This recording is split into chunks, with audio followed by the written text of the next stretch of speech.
네, 코로나19 집단 감염이 전국에서 동시다발적으로 잇따르고 있습니다. 정부는 감염 확산 차단을 위해서 사실상 거리두기 3단계에 준하는 2.5단계 시행에 들어갔는데요. 네, 이 시간 전문가와 함께 관련 내용 짚어보겠습니다. 김윤 서울대 의료관리학교실 교수 나오셨습니다. 어서 오세요. 어서 오십시오. 안녕하십니까. 예. 자, 일단 어제 코로나19 현황 통계도 곧 나오겠습니다만 지난 14일 이후 세 자릿수 증가가 계속해서 이어지고 있습니다. 특히 이제 수도권 중심으로 확산을 하고 있는데 현재까지 좀 추세를 좀 어떻게 보고 계시는지부터 먼저 여쭤봐야 될 것 같아요. 네. 8월 14일 이후 현재까지 이제 누적 확진자 수가 한 4천여 명 가까이 발생하고 있고, 네. 정부는 이제 현재 상황을 소위 2차 대유행의 그 기로에 서 있는 이제 절체절명의 순간이라고 이제 이야기를 하고 있는데요. 현재 상황의 위기는 크게 두 가지입니다. 하나는 사랑제일교회발 집단 감염, 그리고 교인들이 다수 참여한 광화문 집회에서의 집단 감염과 그것의 전국적 확산입니다. 우리가 그 코로나19와의 첫 번째 그 싸움, 대구 경북 지역에서 발생한 대량 감염을 성공적으로 이겨낼 수 있었던 이유는 신속한 검사와 역학조사, 그것을 통한 격리 조치였는데요. 네. 사랑제일교회와 광화문 집회발 감염에서는 확진자 지금 그 검사를 받은 사람의 숫자가 전체 3분의 1밖에 되지 않을 정도로 진단 검사가 느려지고 있고, 또 일부 역학조사에 대한 협조가 그 비협조가 계속되면서 접촉자에 대한 격리도 잘 이루어지고 있지 않은 상황입니다. 네. 예, 동시에 두 번째 원인은 그 이전부터 진행됐던 소위 경로를 알 수 없는 감염이 계속돼 왔던 점인데요. 그것 역시 2단계 사회적 거리두기를 시행한 지 일주일이 넘었는데도 불구하고 소위 경로를 알 수 없는 감염의 비율이 30% 이상으로 지속적으로 증가하고 있습니다. 이 30%라고 하는 것은 정부가 환자 수가 우리가 굉장히 안정됐을 때, 뭐 5월, 6월 이럴 때 그 목표치가 정부 통제의 목표치가 5% 이내였던 걸 생각하면 그것의 6배나 되는 굉장히 높은 수준이라 현재 상황이 얼마나 심각한지를 보여주는 숫자라고 생각합니다. 네, 말씀하신 대로 N차 감염이 많아지고 있는데 네. 지금 확진자 한 명이 몇 명의 사람에게 전파하는지 나타내는 수치인 이 감염 재생산 지수가 1.5에서 2 사이의 값으로 추정을 하고 있는데 네. 이 같은 수치는 지금 어떻게 분석을 해볼 수 있을까요? 그러니까 말씀하신 대로 확진자 한 명이 적어도 1.5명, 많으면 2명 정도의 새로운 환자를 만들어낸다는 것이고요. 일보다 크면 환자 수가 무조건 증가하게 되어 있고, 이게 지금 1.5 정도를 유지하면 다음 주에 적으면 한 5, 600명, 많으면 한 1,000명 가까이 확진자 수가 증가할 거로 수치 모델링에 기반한 결과에 따르면 예측을 하고 있습니다. 예. 그러면 이제 교수께서도 정말 많게는 2,000명까지도 가능하다 이렇게도 좀 보고 계시는 건가요? 이제 추이를 좀 봐야 되겠지만, 그 최악의 상황에는 거기까지 갈 수 있다고 생각합니다.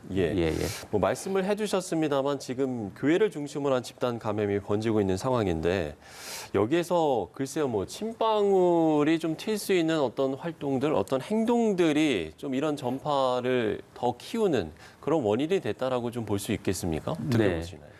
그러니까 어떤 뭐 환경 또는 어떤 활동이 코로나19 전파의 이제 위험한지를 보기 위해서는 그 코로나19 환자가 있었던 곳에서 같이 있던 사람들 중에 몇 %가 발병을 하느냐라는 발병률을 가지고 보는데요. 예를 들면 교회에서 성가대가 합창을 하는 경우에 같은 공간에 있던 사람이 발병하는 경우가 이제 물론 이제 합창 시간이나 노래를 얼마나 열심히 했는지에 따라 다르긴 하겠지만 미국에서 보고된 바에 의하면 낮게는 한 50%, 높게는 한 80%가 감염이 되는 걸로 보고되고 있습니다. 그러니까 이 노래를 부르는 게 이 과정에서 비말이 굉장히 많이 튀어나오고 그게 감염률을 높이는 효과가 있는 거고요.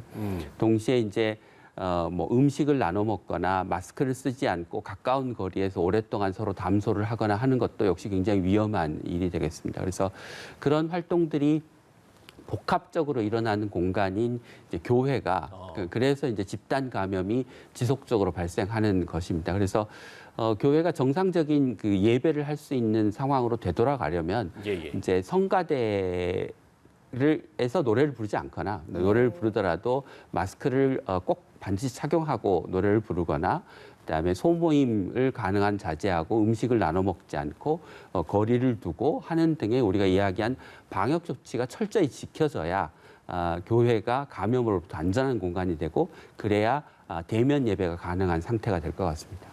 예, 지금 확진자 규모를 보면 서울 사랑제일교회 관련이 978명으로 가장 많습니다. 네. 그런데 이 중 40% 이상이 60세 이상 고령자인 점도 굉장히 우려스러운 지점이죠. 네.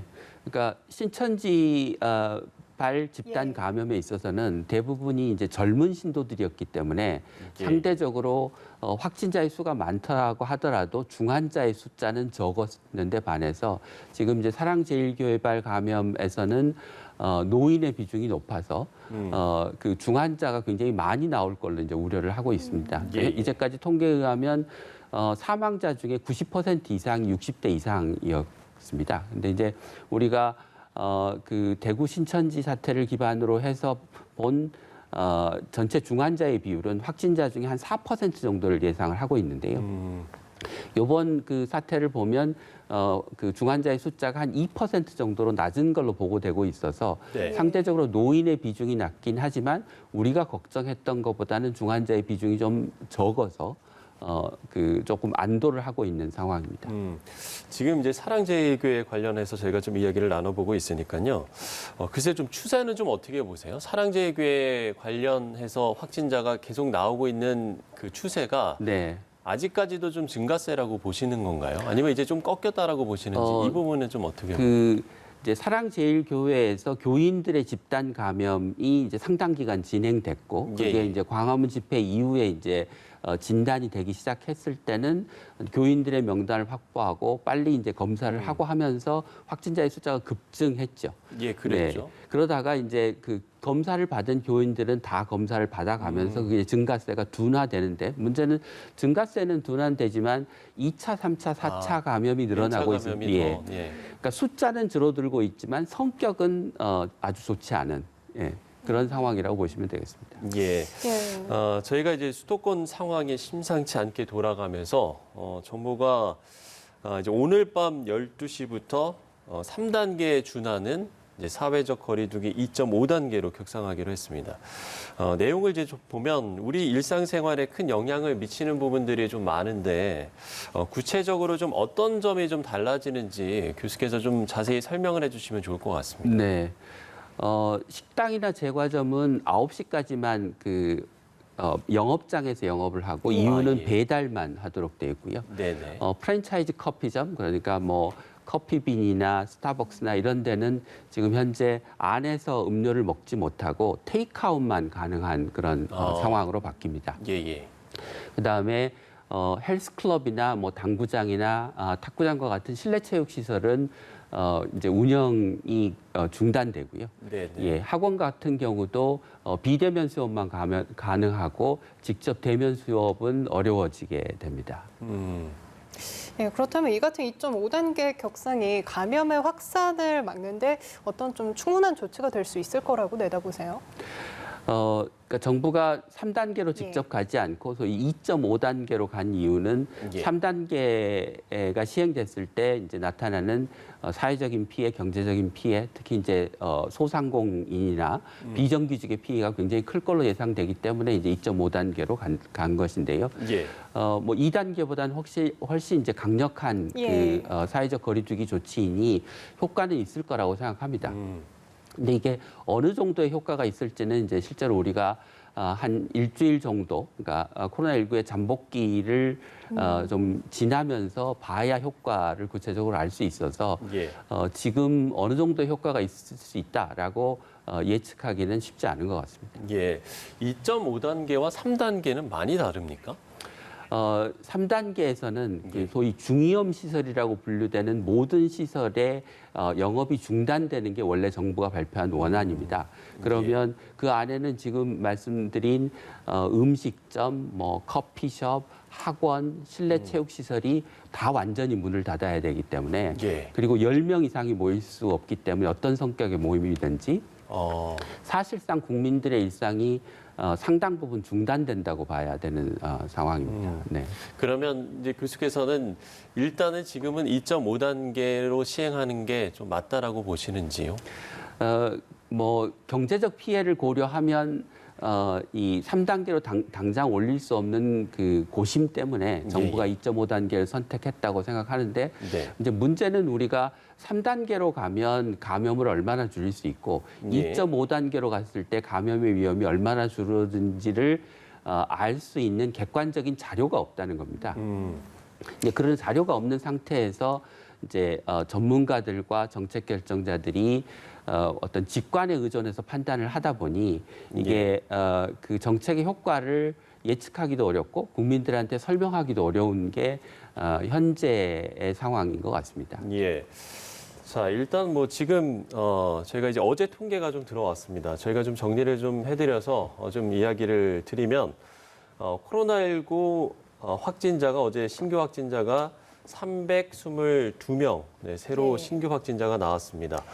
따라서 0시 기준으로 총 19,400명 그리고 신규 확진자 323명 중에서 국내 감염이 308명이라는 속보가 들어와 있습니다. 예, 그리고 지역별로 살펴보면 서울에서 125명, 경기가 104명, 또 인천에서 20명의 신규 확진자가 발생을 했는데요. 그렇습니다. 여전히 수도권에서 새로운 확진자가 계속해서 나오고 있는 상황입니다. 지금 뭐 수도권에서 한 250명 정도가 나왔는데 결국에는 뭐 수도권 중심으로 확산세는 좀 계속되고 있는 것 좀 같습니다. 네, 그렇습니다. 그러니까 수도권 중심의 확산세도 지속되고 있고 수도권 발 감염이 전국적으로 확산되고 되었는데 그 지방에서의 확산세도 빠르진 않지만 계속되고 있는 상황이 현재의 상황인 것 같습니다. 그리고 지금 사망자 수도 5명 나왔는데요. 어제보다 사망자 수는 다소 이제 조금 수치가 늘었는데 이 같은 상황에 대해서는 어떻게 보고 계세요? 그러니까 확진자의 숫자가 늘어나고 그 확진자 중에 이제 노인 환자의 비중이 점점 더 늘어나고 있는 상황에서 대개 이제 입원한 이후로 일주일 정도가 지나기 시작하면 그때부터 이제 사망 환자들이 생겨나기 시작하고 누적 환자가 이제 쌓여가면 점점 더 사망자는 많아질 수밖에 없고 아마 이번 주말을 지나면서 사망자의 숫자는 현재보다 더 늘어날 걸로 예상이 됩니다. 물론 이제 그제가 신규 확진자가 371명이었고 이제 어제가 323명이기 때문에 조금은 줄었습니다만 그래도 아직까지는 좀 안심할 단계는 아니라고 좀 판단을 할 수가 있을 것 같고요. 그렇기 때문에 결국 이번 주말이 좀 중대 기로지 않을까라는 생각이 들거든요. 어떻게 보시는지요?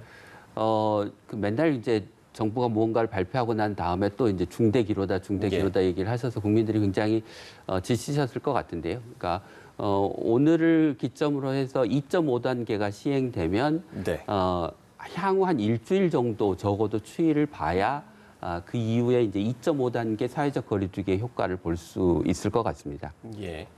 현재의 그 환자의 증가 추이는 향후 일주일간은 저희가 그 현재 추세를 유지할 거라고 보는 또는 상태가 나빠지면 이제 조금 더 악화될 수도 있지만 보는 게 일반적인 아마 그 예측일 것 같습니다.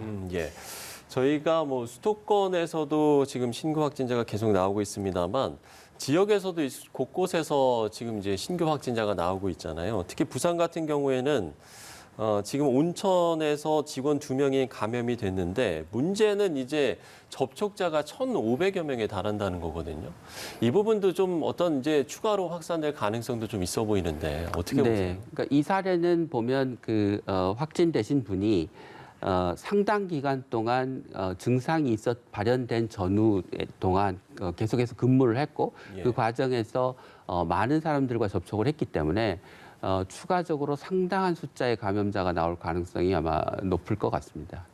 예, 그리고 지금 제주도에서도 한 게스트하우스에서 운영자와 직원이 마스크를 쓰지 않은 채 이제 야간 파티를 열어서 논란이 되고 있는데요. 지금 게스트하우스 파티가 휴가철 사각지대에 놓이면서 감염 우려를 계속 낳고 있거든요. 네, 그러니까 뭐 우리가 사는 그 공간이나 양식이 굉장히 다양하고 그중에 어떤 공간이 코로나19의 위험한 공간인지를 미리 알기는 이제 쉽지 않았을 것 같은데요. 예. 이 경우도 사실은 클럽이나 뭐 주점과 마찬가지로 사람들이 오랫동안 뭐 마스크를 쓰지 않고 술 마시고 이야기하면서 접촉하는 공간이라 당연히 고위험 공간이었고 그 고위험 공간인 걸 지금부터라도 알았다면 이걸 이제 저희가 고위험 시설로 분류해서 사회적 거리두기를 할 때 그 규제를 해 나가야 될 거라고 생각합니다. 네. 예, 알겠습니다. 자, 저희가 끝으로 다시 한번 오늘 이제 들어온 어제 확진자 현황을 좀 정리를 해드리도록 하겠습니다. 코로나19 신규 확진자가 어제 323명이 발생을 했습니다. 이로써 0시 기준으로 총 19,400여 명이 확진 판정을 받았고요. 신규 확진자 323명 중에서 국내 감염이 308명입니다. 네, 또 지역별로 살펴보면 서울이 125명, 경기에서 104명, 또 인천에서 20명의 신규 확진자 수가 나왔고요. 예. 사망자는 5명이 늘면서 오늘 0시 기준으로 총 누적 사망자는 321명입니다. 네, 이 외에도 좀 지역별로 보면 광주에서 16명, 경남에서 12명, 전남에서 9명, 충남에서 8명 신규 확진자가 나왔습니다. 또 어제 하루 214명이 추가로 격리 해제가 됐다는 소식까지 저희가 좀 전해드리도록 하겠습니다. 네, 지금까지 코로나19와 관련해서 김윤 서울대 의료관리학 교실 교수와 함께 이야기를 나눠봤습니다. 교수님 오늘 말씀 고맙습니다.